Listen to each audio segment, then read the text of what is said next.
अलिबाग तालुक्यातील शहापूर जिल्हा परिषद मतदारसंघातून राष्ट्रवादी काँग्रेसचे अमितदादा नाईक निवडणुकीच्या रिंगणात उतरले आहेत. या मतदारसंघावर सातत्याने शेतकरी कामगार पक्षाचं वर्चस्व राहिलंय.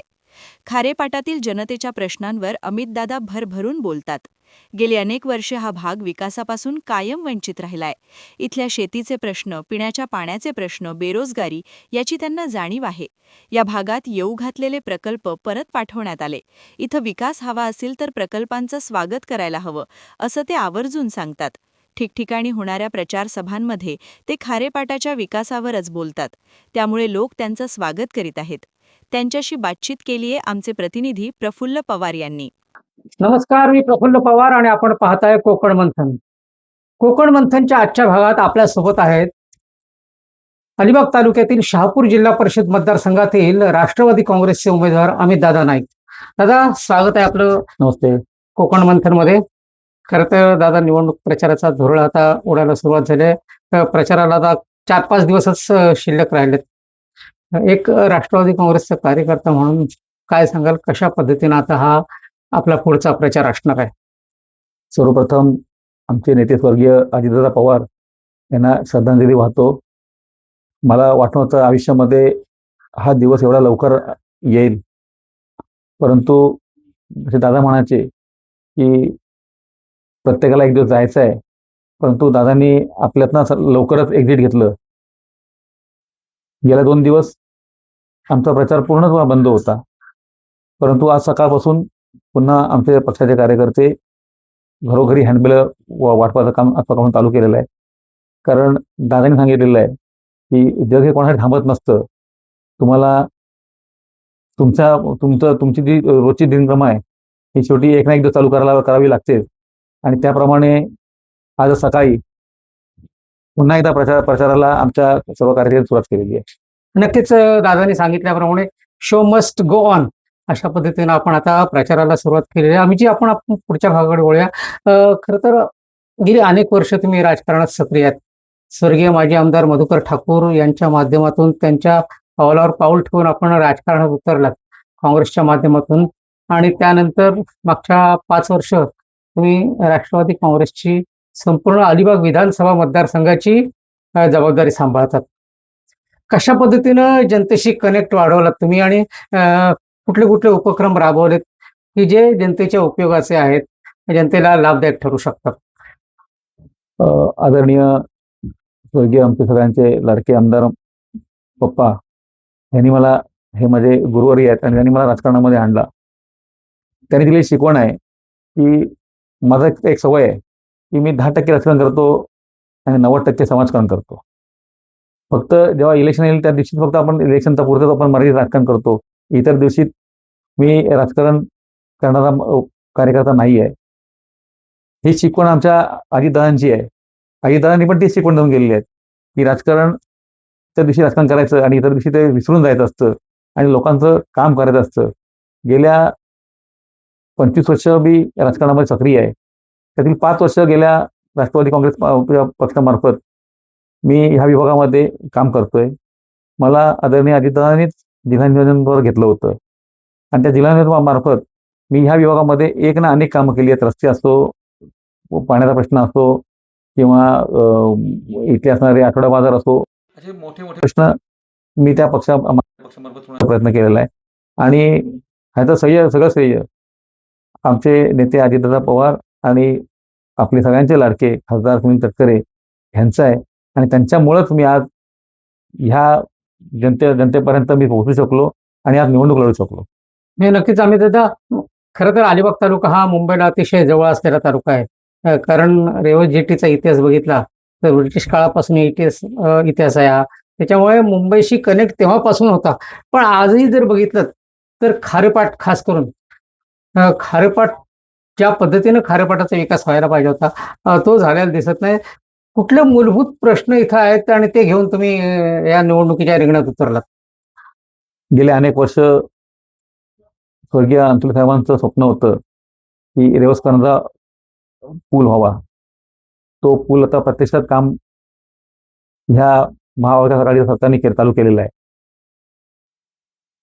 माजी आमदार मधुकर ठाकूर यांनी सुद्धा त्या पुलासाठी खूप मोठं त्यांचं योगदान आहे. त्यांनी सुद्धा फॉलोअप त्या पुलाचा घेतला होता. आता तो पूल चालू झाल्यानंतर इथे येणारे जे उद्योगधंदे आहेत, एक ना अनेक ह्या विभागात उद्योग येतील आणि ते उद्योग आल्यामुळं इथली आमची जी बेरोजगारी आहे किंवा लोकांचा उदरनिर्वाहाचा प्रश्न आहे, तो नक्कीच सुटेल. तुम्हाला माहिती आहे, गेल्या 15-18 वर्षापूर्वी इथे रेवस-मांडवा विमानतळ इथे आलं होतं. परंतु इथल्या स्थानिक विरोधामुळं ते विमानतळ आता पनवेल परिसरामध्ये गेलेलं आहे. तिथला जर विकास बघितला, तर तो विकास बघितल्यानंतर आता आमच्याकडच्या लोकांना वाटतं, की आपण त्या टायमाला विरोध करून फार मोठी चूक केली. कारण आताची जी आमच्या वयाची तरुण आहेत किंवा आमच्यापेक्षा मोठे आहेत किंवा आमच्यापेक्षा वयाने छोटे आहेत, आज विकास न झाल्या कारणामुळं इथे नोकऱ्या न आल्यामुळं, उद्योग न आल्यामुळं आज ते बेरोजगार आहेत आणि बेरोजगारचा प्रश्न इथे फार मोठा वाढलेला आहे आणि जास्त करून येथे चांगले प्रकल्प कसे येतील आणि हा बेरोजगार प्रश्न कसा सुटेल ह्याकडे जास्तीत जास्त माझा इथे भर असणार आहे. माझे नेते आदरणीय तटकरे साहेब, आमच्या महिला बालविकास मंत्री आईताई आणि आमचे युवा नेते अनिकेत भाई यांच्यामार्फत जास्तीत जास्त लोकांना इथे उद्योगधंदे आणून नवीन नवीन लोकांना रोजगारी संधी कशी होईल ह्याचा पहिला प्रयत्न माझा इथे असणार आहे. नक्कीच. आम्ही दादा या भागात बघितलं तर पाण्याचा प्रश्न अतिशय गंभीर आहे. अगदी जानेवारी, फेब्रुवारी पासूनच इथल्या महिला भगिनी असतील किंवा पुरुष असतील, त्यांना पाण्यासाठी वणवण भटकंती करावी लागली. खास करून बघितलं तर इथले पाणी खारट आणि मचूळ लागतं. म्हणजे पाण्याचे सोर्सेस आहेत, पण ते पिण्यायोग्य नसतं.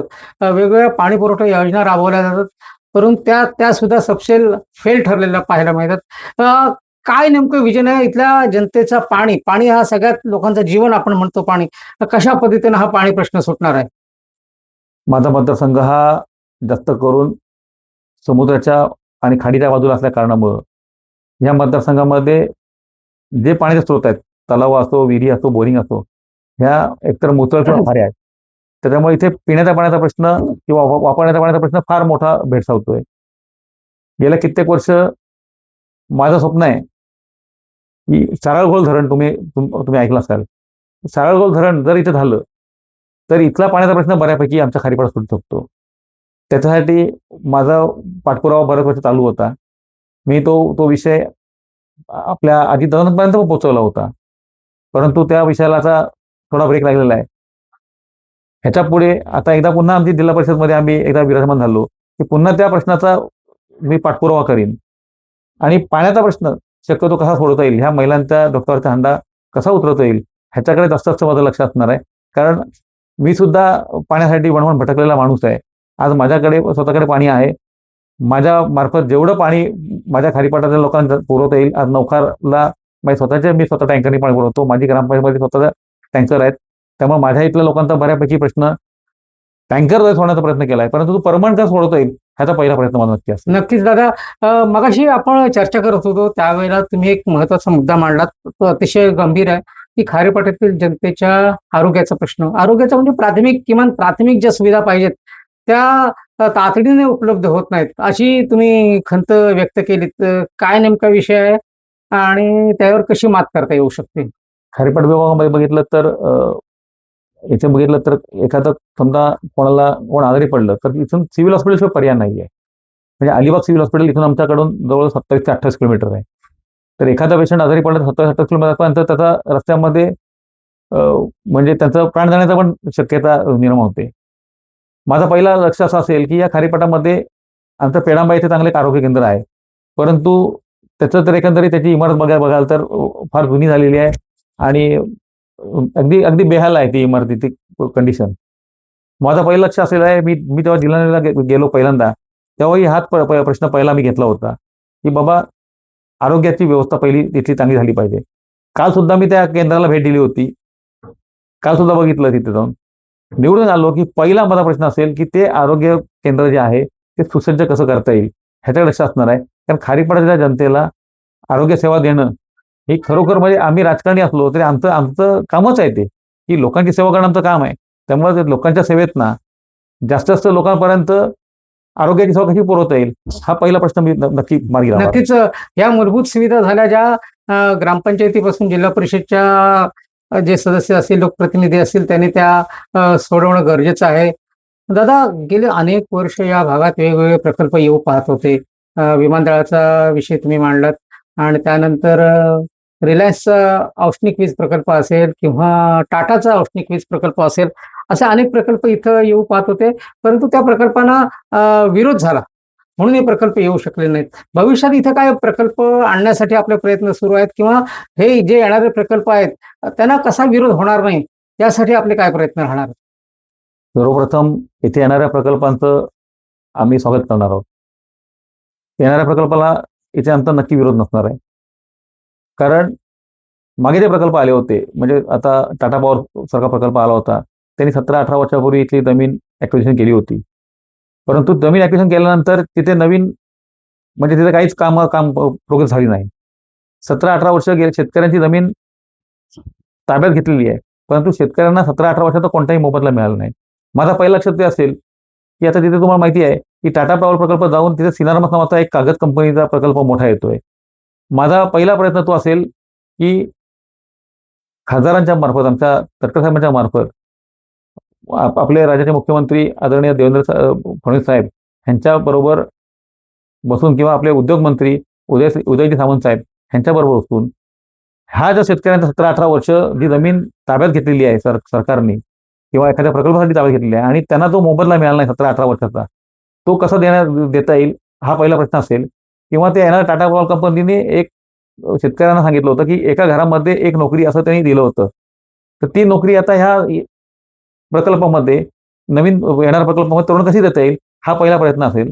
सिनार्मासारखी कंपनी आता येत आहे आणि तिथं नक्की आमचं आम्ही स्वागत करणार आहोत. इथले स्थानिक जे प्रकल्प होते त्याला बऱ्याच ठिकाणी विरोध झाला. परंतु विरोध झाल्यानंतर गेल्या 15-20 वर्षाची पिढी आहे, ती पूर्ण बेरोजगार झालेली आहे. आता आमच्याकडच्या जमिनी बऱ्याचशा खारल्यान झालेल्या आहेत. म्हणजे त्याच्यामध्ये खारं पाणी घुसलेलं आहे आणि तिथे मँग्रोव्हज बऱ्यापैकी झालेले आहेत. तर त्या जमिनी आता पिकवू तर शकत नाही. परंतु तिथे नवीन जर कोणते प्रकल्प आणले, तसं मानकुळ्यामागे एक साई शिपिंग कंपनी होती. ती कंपनी पण इथं गेली. तर त्या नवीन प्रकल्प कसे येतील आणि आमच्या स्थानिकांना रोजगार कसा मिळेल ह्याच्यावर जास्ती माझा भर असणार आहे. नक्कीच दादा, एक शेवटचा प्रश्न. अ, खारेपाटातील महिला असतील, पुरुष असतील, लहान मुलं असतील, विद्यार्थी असतील, त्यांच्यासाठी हे प्राथमिक ज्या गरजा आहेत त्या तर कुठलाही लोकप्रतिनिधी पुरवतोच.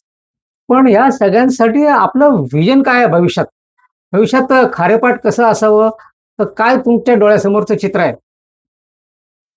माझ्या डोळ्यासमोर नेहमी कधी करून विचारलं की बाबा खारेपाट कसं असावं, तर मी नक्कीच म्हणेन की खारेपाट माझ्या अजितदादांच्या बारामतीसारखं असावं. माझ्यासमोर एक विजन आहे. अगदी बारामतीसारखं मी बनवीन सांगत नाही. परंतु जसं बारामतीमध्ये सोयी-सुविधा आहेत, तशा माझ्या खारेपाटच्या जनतेला मिळाव्या, ह्याच्यासाठी माझा सगळ्यात मोठा प्रयत्न असेल. कारण इथे बरेचसे प्रश्न आहेत. विद्यार्थ्यांचा प्रश्न आहे, इथे चांगला शिक्षणाचा प्रश्न आहे, इथे चांगले कॉलेज किंवा आय-टी पार्क कसे येतील, ह्याच्याकडे माझं जास्त लक्ष असणार आहे. इथल्या महिलांना रोजगार कसा मिळेल? कसं आहे, बऱ्याचशा इथे महिला आहेत, त्या कापड कष्ट करणाऱ्या शेतकरी वर्गातल्या महिला आहेत. तर त्यांच्या हाताला काम कसं मिळेल? किंवा छोटे-छोटे म्हणजे लघु उद्योग कसे इथे निर्माण करता येतील, ह्याच्याकडे जास्त माझं लक्ष असणार आहे. आणि इथे लघु उद्योग जे आलेले आहेत, त्यांना विरोध न करता त्यांना सपोर्ट कसं करता येईल, ते जास्त डेव्हलप कसं करता येईल, हा पहिला माझा मी लक्ष देणार आहे. माझ्या डोक्यामध्ये येणाऱ्या 5 वर्षामध्ये स्वतःसाठी काय करण्याचं महत्त्वाकांक्षा नाही आहे. 90% समाजकारण करू आणि 10% राजकारण करू, ह्या तत्वावर मी ही निवडणूक लढत आहे. आणि जनतेच्या न्यायालयामध्ये हाच प्रश्न, की बाबा मी येणाऱ्या निवडणुकीमध्ये जर तुम्ही मला जिंकून दिलात, तर इथे नवीन प्रकल्प आणून इथल्या आपल्या स्थानिक मुलांना किंवा महिलांना जास्त रोजगार देऊ किंवा पाण्याचा प्रश्न सोडवण्याचा प्रयत्न करू. हेच करणार. बाकी जर छोटे-छोटे जे प्रश्न असतात ते छोट्या लेव्हलला सोडले जातील. पण आम्ही आदरणीय खासदारांच्या मार्फत मोठे विषय हातात घेण्याचा प्रयत्न करणार आहे. नक्कीच आम्ही दादा, धन्यवाद कोकण बंधूंशी संवाद साधल्याबद्दल. तर हे होते अमितजी नाईक, जे जिल्हा परिषदेची निवडणूक लढवत आहेत. माझा खारेपाट हा अजितदादांच्या बारामतीसारखा असावा, असं विजन घेऊन हा युवा कार्यकर्ता निवडणुकीच्या रिंगणात उतरलेला आहे आणि त्यांचं व्हिजन पूर्ण हो, हीच कोकण मंथनकडून शुभेच्छा. प्रफुल्ल पवार, कोकण मंथन, अलिबाग. धन्यवाद.